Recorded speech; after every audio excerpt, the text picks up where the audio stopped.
Hey, good morning. Welcome back. This is Mr. Elmhorst.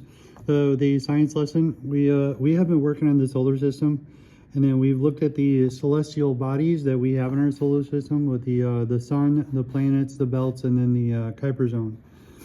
But look, today we're going to focus on distances, how far these different things are within our solar system. So if we look at the first one, this is distance from our sun. So the planet that is closest to the sun is 36 million miles, and that's Mercury. And then the second planet is going to be Venus. It's 67 million miles to the sun. Now for this example down below, rescaled this where this would work for the activity, where we have a 30 centimeter ruler at the bottom, and then we're going to measure from the sun and distances where these are different celestial bodies are in comparison to distance from the sun. So one way we can convert this here, the centimeters, the conversion is 1 centimeter on this line or on this ruler is going to represent 100 million miles, and that conversion, which would be 0.1 billion miles. So it's a very small unit, but out in space it's measuring a very long distance over at 100 million miles. So the first one, in order to convert it, we're going to divide each mile by 100 to get the centimeter measurement, and that will help us out with graphing these and getting a reference of how far these distances actually are. So 36 divided by 100, dividing by 100 is going to move the decimal place value over 2 place values. So that's going to be 0.36 centimeters. And 67 divided by 100 is going to become 67 hundredths. And 93 divided by 100 is going to be 93 hundredths. So it's going to look a little familiar from your 6th grade math class. And we're just going to start using that strategy. Divide by 100, we move the decimal place value to the left, 1, 2. So Mars is going to be 1.42 centimeters from the sun on our ruler. And the asteroid belt, now the asteroid belt has two different measurements, 2 different distances. It's going to be the outside of the asteroid belt and then the inside of it when you first get to it, when you get through it. But we're going to use 250 as an average middle point for the asteroid belt. Divide that, 1, 2. That's, so if we notice, these are very close to the sun in reference to the other items or the other celestial bodies and planets that we are going to graph down below. So Jupiter, dividing by 100, 1, 2. So we're going to get a larger distance there in space.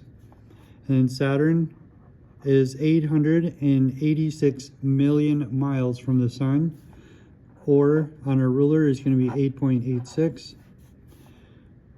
Dividing by 100, Uranus is 1,810 million miles from Earth, otherwise known as 1.8 billion. And that's going to be 18 centimeters.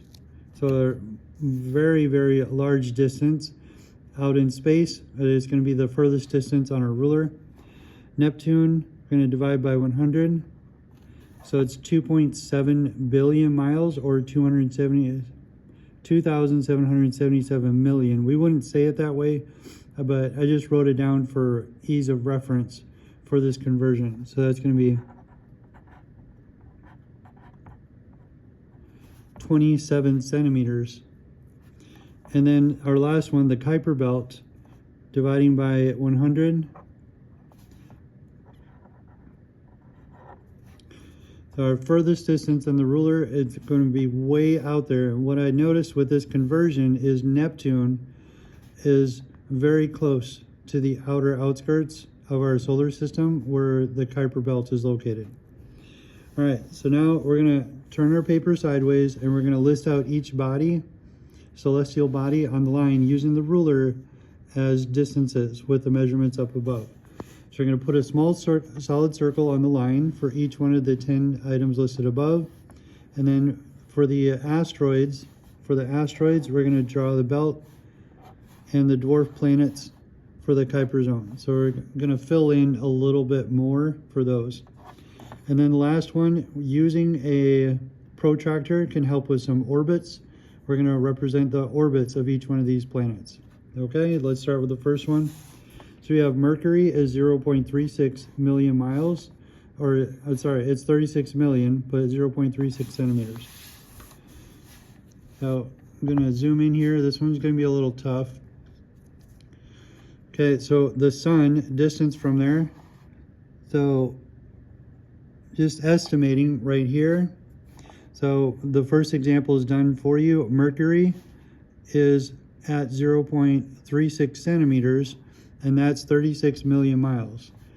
Then Venus is going to be a little bit past half at 0.67.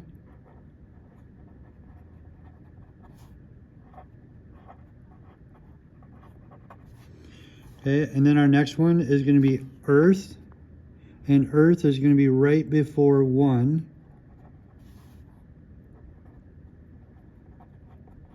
So these massive distances in our solar system, and in comparison to how far everything else is, these planets are very close to the sun. And Earth, that's going to be 0.93 centimeters. And Mars is 142 million miles, which is going to be almost at 1.5. Here we go. And that's going to be Mars, and that's 1.42 centimeters. And what's our next one? The asteroid belt, and that's going to be at 2.5.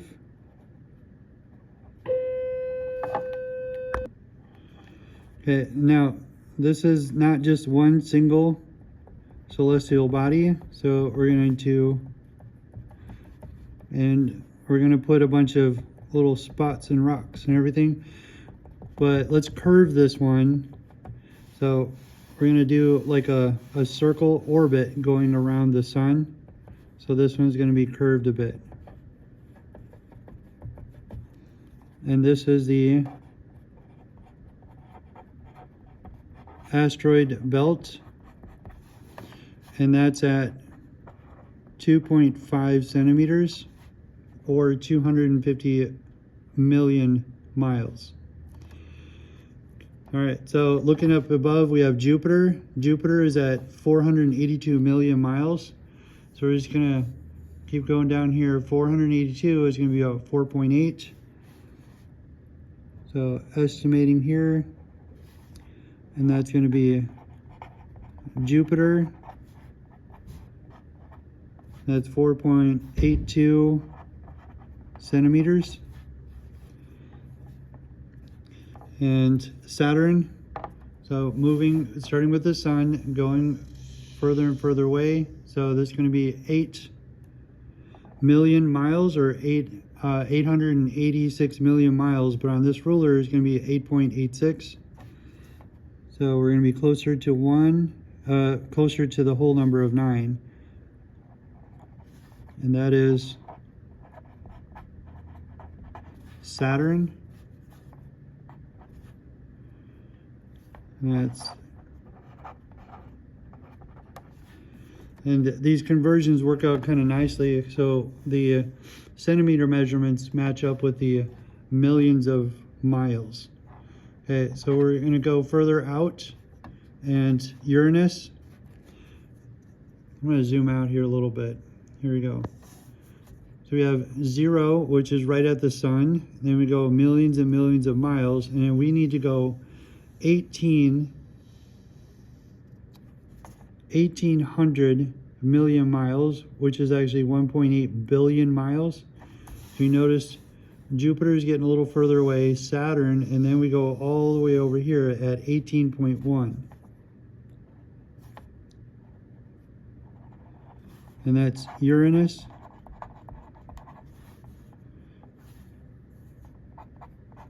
(18.1 centimeters). And then Neptune. So we've already traveled quite far. So we got Jupiter, Saturn, Uranus, and then we keep going. So way far deep into space, we get to Neptune, and that is going to be 27.77.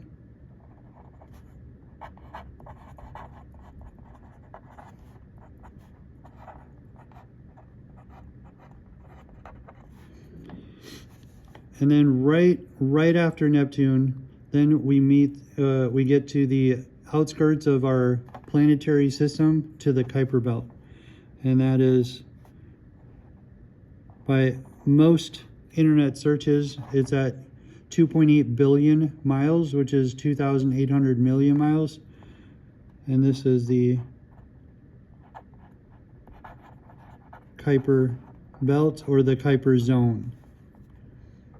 And that's at 28 centimeters. Okay, and then this one is also going to be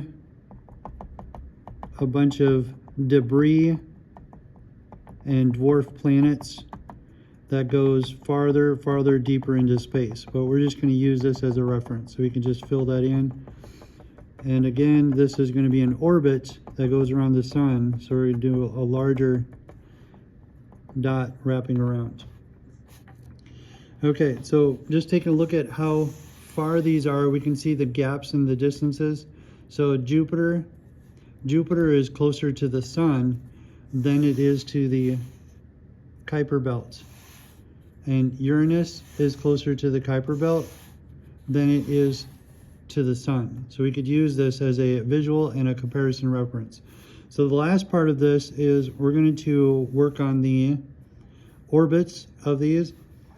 So the closer these celestial bodies are, the closer they are, the closer they're going to be to the sun, and the smaller circle or orbit that they're going to have. Okay, so just using a rough estimate here for the smaller ones, I'm just going to do our best circles, doing dashed lines for orbits.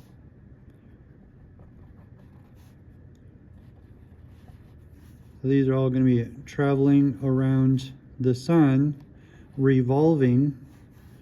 So these are orbits, and they revolve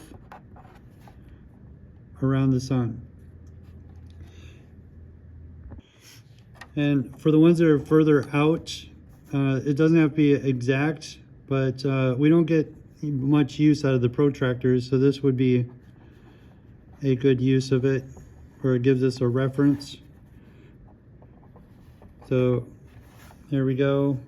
And this one actually is about perfect. That's a perfect orbit. So the centered, we have the sun centered here. So for Saturn, the protractor works perfectly to represent the orbit. I guess you could use it for Jupiter. You could use the inside.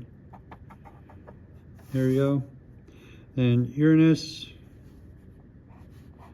just represent the orbits as they're going around. That's going to be a much larger circle. All right, I think the last thing we should probably do is represent the inner planets and the outer planets. So right here, from Mercury to the asteroid belt, from Mercury to the asteroid belt, these are the inner planets.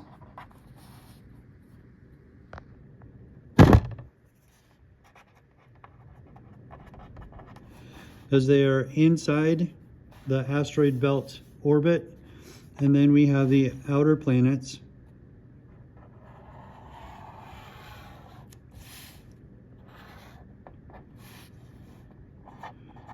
These are our outer planets. They're outside the asteroid belt orbit, and that makes these these are going to be our gas giants or gassy planets.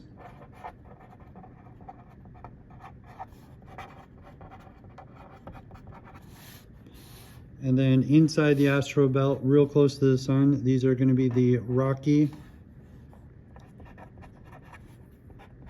terrestrial planets. Okay, now you're going to glue this into your journals. You're going to glue it sideways. So it's going to, if you want to fold it in half, so if you want to fold it in half to make a crease where it's going to go into your notebooks, right? And then this is going to go centered between two pages. And then we have a good reference chart that's going to show us the gaps in space. So where the rocky planets are real close to the sun, and then we have the asteroid belt, and then further away we start to see our gas planets, and then going deeper into space. 2.8 billion miles all the way to the Kuiper belt.